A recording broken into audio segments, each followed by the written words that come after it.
Hola, ¿cómo están? Bienvenidos a la parte 16 del caso Bedín. Esto es Fragmentos de Terapia. Y como se acordarán en la parte anterior, pues ya habíamos vuelto de Canadá, ya había logrado hablar en francés, cosa que no le había salido muy bien en las últimas veces que lo había intentado. Bueno, de hecho no lo había intentado siquiera. Era como un bloqueo que tenía. Ya lo había logrado, como que ya iba fluyendo mucho mejor la terapia. Y pues nos quedaba todavía el tema de cómo se iba a organizar con las tres familias y un tema que yo no quería dejar antes de dar el alta, que era el tema de por qué se sentía o por qué sentía que era una amenaza que lo fueran a rechazar o abandonar cualquiera de las tres familias. Evidentemente yo sabía que esto venía pues de su pasado, de su background, pero obviamente él no y tenía que hacerlo consciente y tenía que notarlo para poder elaborarlo, trabajarlo y finalmente como que soltarlo y dejar de angustiarse por ese tipo de cosas. Una parte importante de elaborar un trauma es hablar, pero cuando es un trauma muy severo, el centro del lenguaje del cerebro es como que se apagara. Entonces expresamos una situación traumática por medio de sensaciones físicas, pero que no tienen conexión alguna con ningún pensamiento, porque nunca se han puesto en palabras, nunca se han manejado de esa manera y quedan como abstractas, separados los pensamientos de las sensaciones físicas. Y esto lleva obviamente a un aislamiento de la persona y lo lleva a no querer elaborar más, porque sabe que la sensación física va a llegar y que obviamente va a ser desagradable.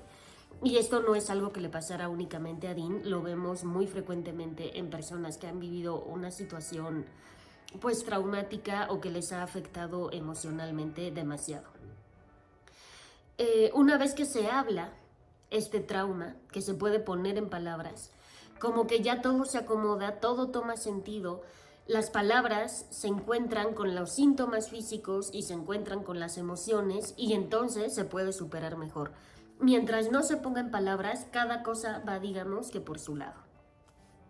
Así que intenté que elaborara esta situación traumática para poder como avanzar un poco más.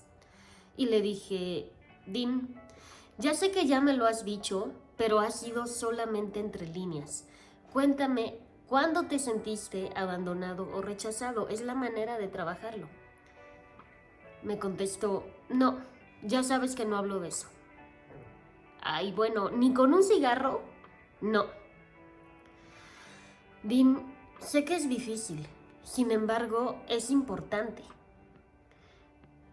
No sé, no sé si es más difícil recordar o ponerlo en palabras.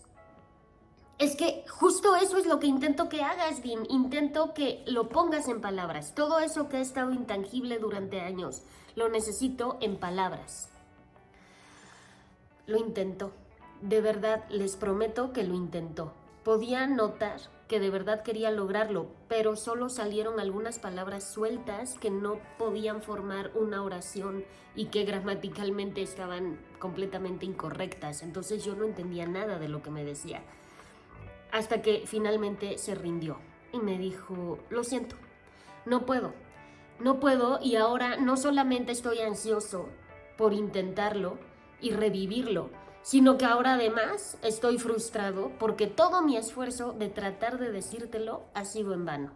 Y pues como el lenguaje hablado definitivamente no estaba funcionando, intenté por el lenguaje escrito que a veces funciona mejor. Dean, para la próxima necesito que traigas por escrito todo aquello que no me pudiste decir hoy.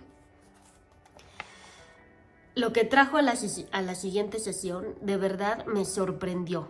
Era un escrito de una cuartilla, totalmente escrito a mano, y el papel estaba un poco arrugado.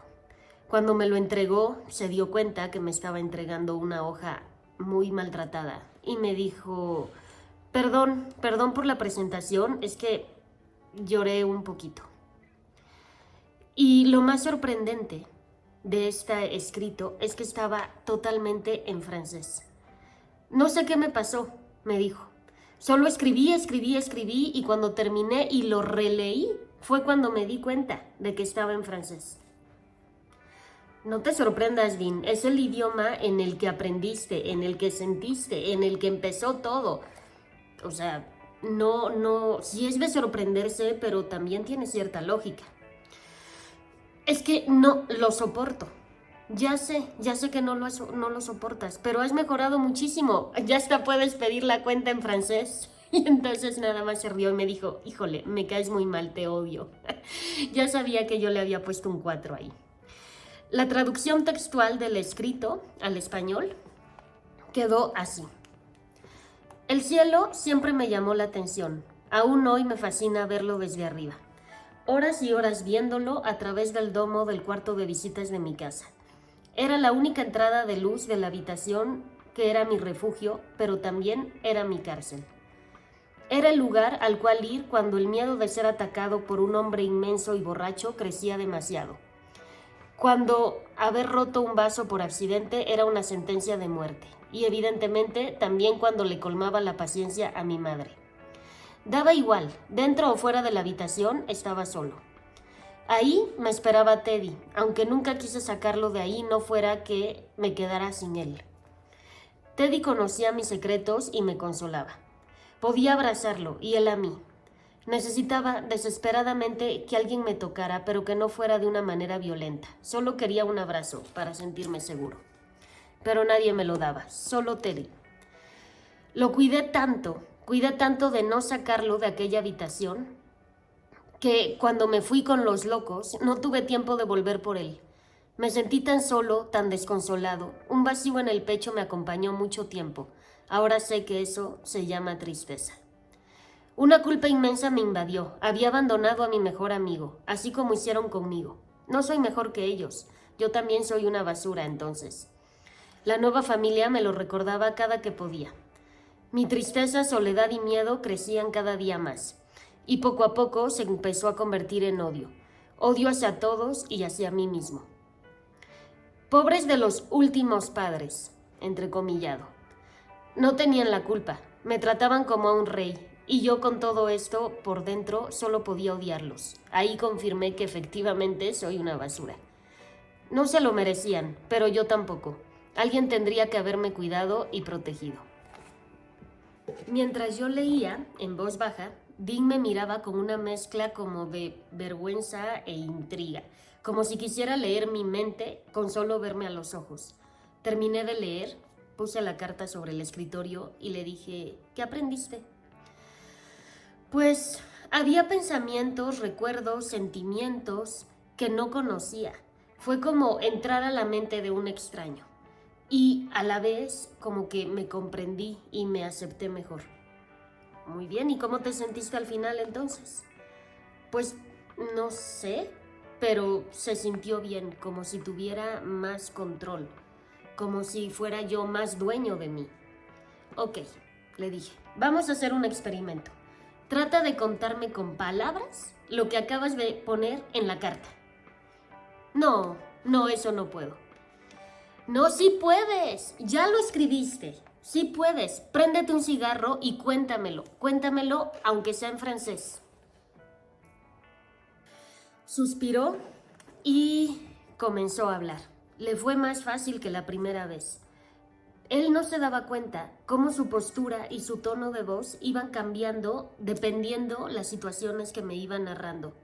Esto quería decir que el cuerpo y la mente aún estaban desconectados. Mientras más entraba en detalles desagradables, más apretaba los puños.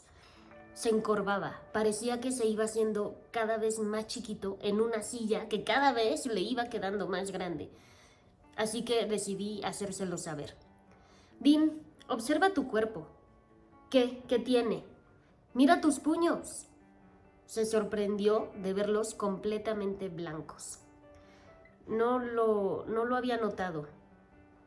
¿Te acuerdas cuando rompiste el cigarro por apretar los puños? Sí, estaba igual de ansioso que ahora. Vuélveme a contar lo que estabas diciendo, pero ahora pon especial atención en tu cuerpo, en las manos relajadas, no te hagas chiquito.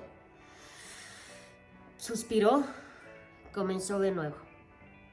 Al final me dijo, se siente diferente, es como más fácil.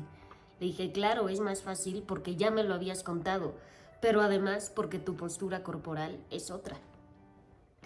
El hacer consciente dónde está el cuerpo o cómo está el cuerpo en tiempo real ayuda a hacerle notar a la mente que el recuerdo pertenece al pasado, que no es ahora que está volviendo a suceder, sino que ya se quedó atrás. Y eso fue justo lo que sucedió con Dean. Mientras más consciente era, mejor podía hablar del pasado. A esta sesión le siguieron muchas donde hablamos del pasado, también del presente, pero lo más importante era que ya se podía hablar sin corazas.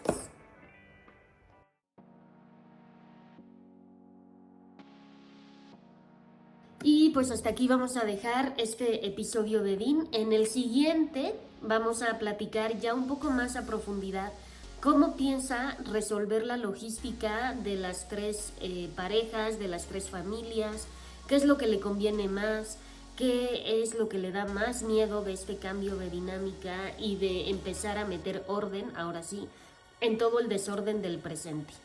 Ya habíamos hablado en las sesiones anteriores mucho sobre el pasado y ya mucho estaba sanado, así que ahora tocaba hablar del presente. Así que bueno, pues los dejo hasta aquí, espero les haya gustado, les haya servido la información, que creo que es muy buena, sobre cómo la mente y el cuerpo están desconectados y hay que ayudarlos a conectar para poder elaborar un trauma del pasado.